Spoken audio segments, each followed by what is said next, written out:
Hello दोस्तों, स्वागत है हमारे YouTube चैनल में। आज की इस वीडियो में मैं आपको लेकर आ चुका हूँ आपका जो नई बुक है ना, नई बुक जो कि आपका गंगा है क्लास 9th का जो कि आपका नई बुक है दो बैलों की कथा के सभी प्रश्नों का उत्तर बिल्कुल सरल और आसान शब्दों में देखने वाला हूँ और हर एक प्रश्न का उत्तर छोटा और आसान रहेगा, ठीक है। और इसके लिए मैंने एक अच्छी तरीके से नोट्स तैयार कर लिया ताकि बताने में आसानी हो सके। कहानी में हीरा और मोती का आपसी संबंध किस गुण को मुख्य रूप से दर्शाता है? ऑप्शन है प्रतिस्पर्धा और प्रतिद्वंदिता, एकता और सहयोग का, गर्व और दंभ, विद्रोह और क्रोध। देखिए, प्रतिस्पर्धा का अर्थ होता है कंपटीशन, प्रतिद्वंदिता का अर्थ होता है विद्रोह। तो इसमें अगर देखें तो आपका ख वाला ऑप्शन बिल्कुल सही है, इसमें आपको टिक लगाना है, ठीक है। एकता और सहयोग की भावना है दोनों में। नेक्स्ट क्वेश्चन अगर देखें तो दूसरा प्रश्न में कहा है हीरा मोती ने नया स्थान स्वीकार क्यों नहीं किया था? जब गया के घर गया था ना हीरा और मोती, तो उन्हें भरपेट भोजन नहीं दिया गया, उन्हें बहुत मोटी रस्सी से बांधा गया। मालिक ने बेचा यह सोचकर उन्हें अपमान लगा, उन्हें अलग अलग बांधा गया। अगर देखें तो इसमें आपका सही आंसर जो होगा ना ग वाला होगा, मालिक ने बेचा यह सोचकर उन्हें अपमान लगा और इसीलिए वो नया स्थान स्वीकार नहीं किए थे हीरा और मोती। चलिए, मैं आशा करता हूँ आपको समझने में काफी आसानी होता होगा। तीसरा प्रश्न अगर देखें तो बोला है बैलों ने रस्सी तोड़कर घर लौटने का निर्णय क्यों लिया? तो आपका ऑप्शन यहाँ दिया है कष्टों से बचने के लिए, स्वतंत्रता प्राप्त करने के लिए, अभिमान की रक्षा के लिए या अपनापन पाने के लिए।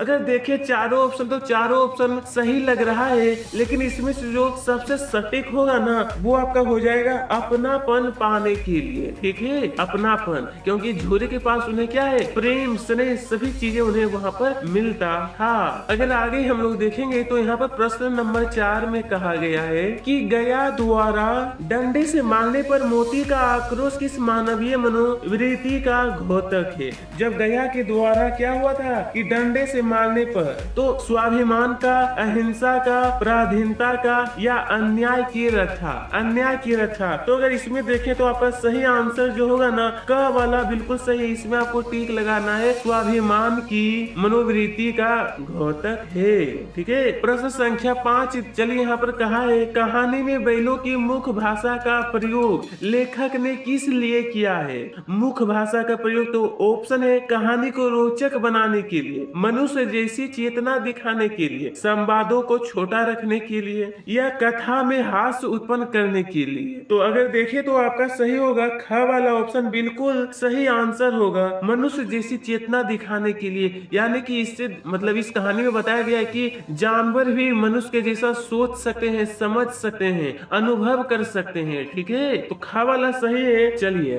अगर यहाँ देखें प्रश्न संख्या 6 में कहा है दो बैलों की कथा को यदि स्वतंत्रता आंदोलन से जोड़े तो हीरा और मोती किसके प्रतीक हो सकते हैं? ऑप्शन है भारत पर अंग्रेजों के क्रूर और अन्यायपूर्ण शासन के, स्वतंत्रता संग्राम में पशुओं के योगदान के, सत्याग्रह और अहिंसा के योगदान के या स्वतंत्रता के लिए भारतीय जनता के संघर्ष के। तो आपका घ वाला ऑप्शन बिल्कुल सही होगा। जिस तरीके से हमारा देश पहले क्या है, अंग्रेजों का गुलाम था, तो भारतीय जनता ने संघर्ष किए तो हमारा देश आजाद हुआ। उसी तरीके से हीरा और मोती ने संघर्ष किए तभी वो स्वतंत्र हो पाए। कहानी के अंत में अगर देखें तो वो क्या स्वतंत्र भी हो गए थे, वो अपनापन भी उन्हें मिल गया था। चलिए विद्यार्थी, अब हमारा सब्जेक्टिव क्वेश्चन शुरू होता है यहाँ से मेरी समझ और मेरे विचार। इसका भी आंसर मैं बिल्कुल आसान बताने वाला हूँ, ठीक है। तो पहला प्रश्न कहा गया है दूसरे दिन गया ने बैलों को हल में जोता पर इन दोनों ने जैसे पांव ना उठाने की कसम खा ली थी। जब बैल नए मालिक के यहाँ गए तो उन्होंने काम करने से इनकार क्यों कर दिया था? तो जैसे ही वो गया के पास गए थे वो काम करने से इनकार कर दिया था। तो देखिए प्रिय विद्यार्थी, इस प्रश्न का जो आंसर रहेगा ना, आपको इस तरीके से प्रिय विद्यार्थी इसका आंसर लिखना है। हाँ प्रिय विद्यार्थी, इसका जो आंसर रहेगा ना इस तरीके से आपको लिखना है कि हीरा और मोती को लगा के उनके असली मालिक यानी झूरी ने उन्हें बेच दिया है, जिससे उन्हें बहुत दुख और अपमान महसूस हुआ। झूरी के यहाँ उन्हें बहुत स्नेह मिलता था, जबकि नए स्थान पर उन्हें केवल मारपीट और कठोर व्यवहार का सामना करना पड़ा। इसी अपमान और दुख के कारण इसी अपमान और दुख के कारण उन्हें विरोध स्वरूप क्या हुआ था कि काम करने से मना कर दिया। ठीक है, इस तरीके से आपको आंसर लिखना है। आगे का प्रश्न अगर देखें तो प्रश्न संख्या 2 में कहा गया है कि गांव के इतिहास में यह घटना अभूतपूर्व न होने पर भी महत्वपूर्ण थी। अभूतपूर्व इसका अर्थ है कि जो पहले नहीं हुआ भी महत्वपूर्ण थी। बैलों का घर लौट आना कोई साधारण घटना नहीं है। कहानी के अंत में क्या हुआ था कि बैलों ने लौट कर क्या हुआ था, वो झूरी के पास आ गया था। तो इसका उत्तर लिखना है कैसे। संकेत भी आपको दिया गया है प्रश्न में, देख सकते हैं कि वे क्यों लौट आए, उनकी और झूरी के मन में कौन सी भाव रहे होंगे, क्या वास्तविक जीवन में भी ऐसा होता है, याद है इसी के द्वारा आपको उत्तर लिखना है। तो चलिए विद्यार्थी, बिल्कुल सरल तरीके से उत्तर इसका भी रहेगा, बैलों का घर लौटना महत्वपूर्ण था क्योंकि यह उनके अपने मालिक के प्रति प्रेम, निष्ठा और गहरे लगाव को दर्शाता है। वे कई कठिनाइयों और अत्याचारों को सहने के बाद भी केवल अपनेपन की तलाश में जोखिम उठाकर वापस आए। यह घटना सिद्ध करती है कि जानवरों में भी इंसानों जैसी क्या है, भावनाएं, समझ और वफादारी होती है। ठीक है, ऐसा नहीं है कि केवल कि अगर मनुष्य प्राणियों में सर्वश्रेष्ठ है तो सभी चीज मनुष्य में है, बल्कि मनुष्य में तो है ही, लेकिन जानवरों में भी क्या है, भावनाएं होती है, समझ होती है और वफादारी होती है उनमें भी। ठीक है, तो विद्यार्थी प्रश्न 2 तो आपका कंप्लीट हो गया है ना। अब चलिए प्रश्न नंबर 3 देखेंगे। तो यहाँ पर प्रश्न संख्या 3 में सबसे पहले कहा है, मोती ने मुख भाषा में कहा, अब तो नहीं सहा जाता हीरा। यह पंक्ति जो है ना, जब गया के पास रह रहा था तो वहां पर उन्हें सूखा भोजन मिल रहा था और मारपीट का सामना कर रहा था, तो तभी इस मोती कहता है उस वक्त। तो कभी कभी संघर्ष करना आवश्यक हो जाता है। इस कथन को कहानी के उदाहरणों से सिद्ध कीजिए। चलिए विद्यार्थी, तो इसका उत्तर आपको इस तरीके से लिखना है कि कहानी में ऐसे कई अवसर आए जहां संघर्ष जरूरी था, जैसे जब बैलों ने गया के यहाँ अन्याय के विरुद्ध काम करने से मना कर दिया। इसके अलावा सार, देखिए सबसे पहला पॉइंट आपका अन्याय के विरुद्ध काम करने से मना कर दिया, फिर सार का मिलकर मुकाबला करना और कांजी होश की दीवार तोड़कर अन्य जानवरों को आजाद कराना। यह दिखाता है कि अन्याय और कठिन परिस्थितियों में चुप रहना गलत है, वहाँ संघर्ष ही समाधान है। अगर हीरा मोती संघर्ष नहीं करते तो क्या उन्हें आजादी मिल पाता, क्या उन्हें अपनापन फिर मिल पाता। तो इसीलिए संघर्ष क्या है, अगर संघर्ष कोई करता है तो उसका समाधान जरूर मिलता है। जैसा कि इस कहानी में भी देखिए दर्शाया गया, हीरा और मोती ने संघर्ष कर किए हैं तभी उन्हें समाधान मिला है। चलिए यहाँ तक अपन प्रश्न संख्या 3 तो कंप्लीट हो गया है। अब देखने वाले हम लोग प्रश्न संख्या 4। अगर प्रश्न संख्या 4 में देखें तो यहाँ पर कहा कि जब पेट भर गया और दोनों ने आजादी का अनुभव किया, हीरा एवं मोती, स्वतंत्रता और अपनापन। देखिए यहाँ पर 2 शब्द को ध्यान से, ये आपका स्वतंत्रता है, ये आपका अपनापन। दोनों में से किस भावना से अधिक प्रेरित थे, कारण सहित लिखिए। तो इस प्रश्न का सही उत्तर आपका रहेगा कि वे अपनापन की भावना से अधिक प्रेरित थे। हालांकि उन्हें तो आजादी मिल गई थी और वे कहीं भी भाग सकते थे, लेकिन फिर भी वे झूरी के घर वापस आना चाहते थे। झूरी के प्रति उनका स्नेह और पुराने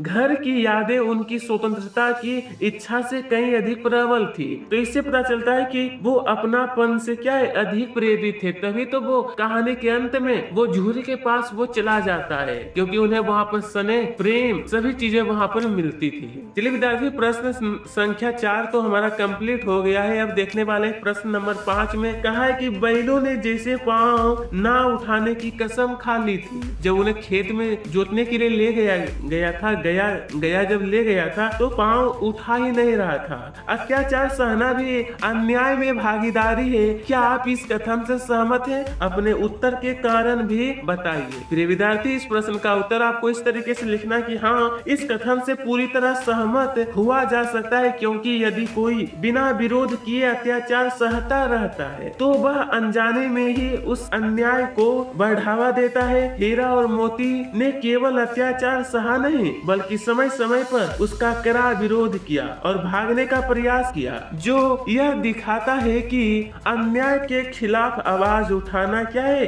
अनिवार्य है। अन्याय के खिलाफ आवाज उठाना अनिवार्य है। जैसा कि इस कहानी में देखें तो हीरा और मोती ने हमेशा जब उनके साथ अन्याय होता था वो आवाज खाते थे और संघर्ष भी करते थे। चलिए प्रश्न संख्या 5 आपका कंप्लीट हो गया है। अब देखने वाले प्रश्न संख्या 6। देखिए मैंने पहले बताया था ना कि मैंने एक अच्छी तरीके से नोट्स तैयार कर लिया हूँ ताकि आपको इजी तरीके से आपको मैं बताऊंगा और आपको लिखने में भी क्या होगा, आसानी होगा। चलिए यहाँ पर क्या है, बहुत दिनों साथ रहते रहते दोनों में भाईचारा हो गया। दोनों तो हीरा और मोती है। इस कहानी में अगर देखें तो हमेशा दोनों साथ ही रहता था। हीरा और मोती अभिन्न मित्र थे। कहानी की किन किन घटनाओं के आधार पर यह निष्कर्ष निकाला जा सकता है, कम से कम कितना तो 3 पॉइंट लिखना है कि बताना है कि हीरा और मोती में सच्चा दोस्ती है। तो आपको 3 घटनाओं के द्वारा इसे दर्शाना है। ठीक है, चलिए तो इसका उत्तर भी बहुत ही आसान तरीके से रहने वाला है। उनकी अटूट मित्रता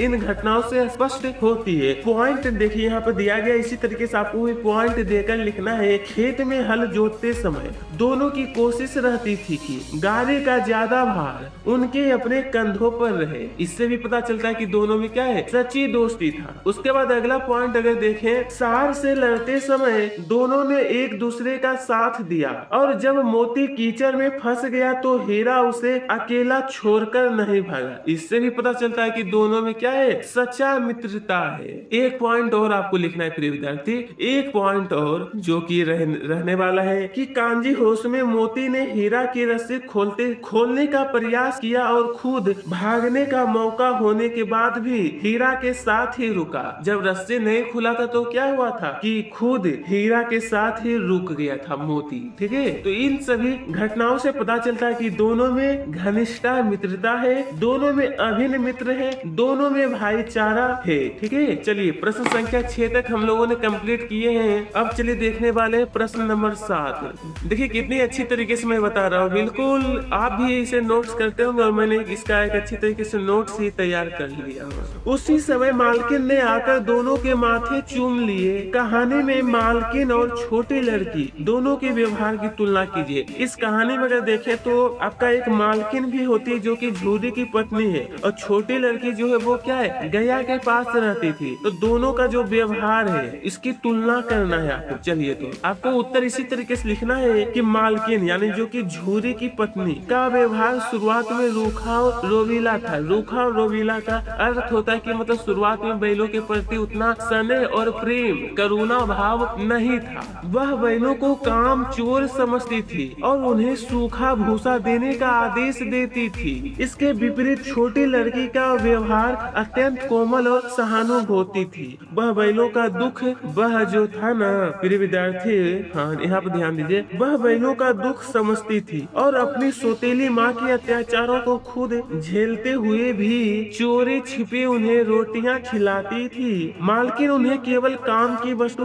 मानती थी, जबकि छोटी लड़की उन्हें परिवार के सदस्य जैसा प्यार देती थी। यानी जो छोटी लड़की थी वो क्या है, काफी क्या है कि चोरी छिपे होने के बाद भी वह बैलों को रोटियां खिलाती थी। 2 रोटी देती थी खिलाने के लिए। ठीक है, तो बैल भी कहता था कि इससे तो हमारी पेट नहीं भरी लेकिन दिल जो है वो क्या हो भर गया, दिल क्या वो भर गया। तो वो बैल सोच रहा था चलो भाई यहाँ तो कोई भी है जो मेरी भावनाएं और मेरे दुखों को समझ पाता है। तो इस तरीके से प्रिय विद्यार्थी आप लोग प्रश्न संख्या 7 का उत्तर लिखिएगा। अगर कहीं पर अगर आपको परेशानी होती है तो आप हमें कमेंट में जरूर बताइएगा। ठीक है, चलिए विद्यार्थी प्रश्न संख्या 7 तक आपका कंप्लीट हो चुका है, जो कि आपका मेन प्रश्न था 1 से लेकर 7 तक। अब यहाँ पे एक चीज और हम लोग देख लेते हैं, मेरी कल्पना और मेरे अनुमान। इसमें टोटल आपका 2 प्रश्न दिया गया है। तो पहला प्रश्न जैसा कि कहा गया है, उसने उनके माथे सहलाए और बोली, खोल देती हूँ, चुपके से भाग जाओ। यदि आप वह छोटी लड़की होते तो बैलों की मदद किस प्रकार करते। देखिए हेडिंग में ही दिया है कि अपनी कल्पना और अपने अनुमान से इसका उत्तर देना है। तो प्रिय विद्यार्थी आप लोग इसका उत्तर इस तरीके से लिख सकते हैं, यदि मैं वह छोटी लड़की होती तो मैं भी बैलों की मदद उसी तरह करती जैसे उसने की। मैं चुपके से उनकी रस्सी खोल देती ताकि वे बिना किसी डर के भाग सके। इसके साथ ही मैं उन्हें रास्ता भी दिखाती और यह भी ध्यान रखती कि कोई उन्हें देख ना ले। अगर थोड़ा सा रुकिएगा, अगर संभव होता तो मैं उन्हें थोड़ा खाना और पानी भी देती ताकि वे सुरक्षित अपने घर पहुंच सके। ठीक है, यानी इस तरीके से आपको उत्तर लिखना और इस तरीके से हम लोग क्या है मदद कर सकते थे बैलों की, अगर हम उस छोटी लड़की के जगह पर होते तो। दूसरा प्रश्न देखिए यहाँ पर कहा गया है कि दोनों गधे अभी तक ज्यो के त्यों खड़े थे। जब कांजी हाउस में सभी जानवर कैद हुए थे तो वहाँ का जब दीवार टूट गया था तो सभी जानवर वहाँ से भाग गए थे, लेकिन गधा क्या हुआ था कि ज्यो के त्यों खड़े थे। भय और संकोच इंसान को अवसर मिलने पर भी जकड़े रखता है। क्या आप इस कथन से सहमत हैं? इस बात के संबंध में कहानी और अपने अनुभवों से उदाहरण लेते हुए अपने विचार आपको लिखना है। चलिए विद्यार्थी, इसका भी उत्तर मैं आपको बिल्कुल आसान शब्दों में बताने वाला हूँ। तो इसका उत्तर आप लोग इस तरीके से लिखना कि हाँ, मैं इस कथन से सहमत हूँ। भय और संकोच के कारण कई बार इंसान सही अवसर होने पर भी आगे नहीं बढ़ पाता। जैसा कि अगर देखें तो इस कहानी में गधे भाग सकते थे, लेकिन डर के कारण वे वहीं खड़े रहे। उन्हें लग रहा था कि अगर मैं भागूंगा तो हो सकता है फिर से वो मुझे पकड़ लेगा, तो इसलिए उन्हें क्या डर लग रहा था। और इसी प्रकार अगर हम लोग देखें तो वास्तविक जीवन में भी ऐसा ही होता है। वास्तविक जीवन में ऐसा ही होता है कि कई लोग असफलता के डर से नए अवसर, जब उनके पास अवसर आते हैं यानी अपॉर्चुनिटी आती है, का लाभ नहीं उठा पाते हैं। तो इसी तरीके से क्या होता है कि उन्हें डर लगता है कि कहीं हम असफल ना हो जाए। इसी के चलते वो कोई अगर उन्हें अवसर मिलता है तो वो उनका लाभ नहीं उठा पाते हैं और उन्हें डर लगता है कि कहीं असफल नहीं हो जाए। इसी के कारण वो अपने जीवन में ज्यादा से ज्यादा वो आगे नहीं बढ़ पाते हैं। मेरे अनुभव में कई बार छात्र उत्तर जानते हुए भी डर के कारण हाथ नहीं उठाते। इसीलिए डर और संकोच हमें आगे बढ़ने से रोकते हैं। तो इसी तरीके से आपका यह पाठ जो है वो आपका समाप्त होता है। तो ठीक है, मिलेंगे अगले वीडियो में। वीडियो अगर पसंद आए तो वीडियो को लाइक करिएगा और चैनल को सब्सक्राइब भी। मिलते हैं अगले वीडियो में, तब तक के लिए धन्यवाद। अगर आप लोग कहिएगा तो इसका पार्ट 2 भी लेकर आएंगे। हालांकि मैंने प्रश्न जो आपका इस वीडियो में कवर कर दिया हूँ। Thank you.